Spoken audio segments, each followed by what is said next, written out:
Hello everyone, another video নিয়ে চলে আসলাম। আশা করি সবাই ভালো আছেন। আমি আপনাদের দোয়া আশীর্বাদে অনেক ভালো আছি। আজকে গিয়েছিলাম ডগরতলি ঘুরতে। সো ডগরতলির যে ওয়েদার আসলে বলার মতো কোনো ভাষা নেই।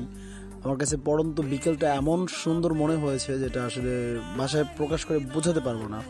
কারণ আমি আমার আম্মুজানকে নিয়ে ঘুরতে গিয়েছিলাম। সো আমার আম্মাজান আমার সাথে ছিল। ইভেন আমি আমার বড় আম্মাজানকেও মিস করি। সো অনেক মিস করি তাকে। সো সবাই তাদের দুইজনের জন্য অনেক দোয়া করবেন। আসলে আমরা গ্রামের ছেলে, সো তাই চেষ্টা করে দেখলাম যে অস্ত্র জমা দিয়েছি, বাট ট্রেনিংটা তো জমা দিইনি। সো তাই দেখলাম আর কি পারি কিনা। সো ডগরতলির যে ভিউ, কোনো কিছু ছাড়লেই ফর ইউ।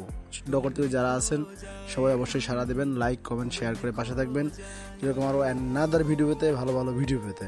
সো যারা ঘুরতে আসেননি অবশ্যই তারা ফ্যামিলি সহ নিয়ে ঘুরতে আসবেন, আসলে অবশ্যই ভালো লাগবে আশা করি।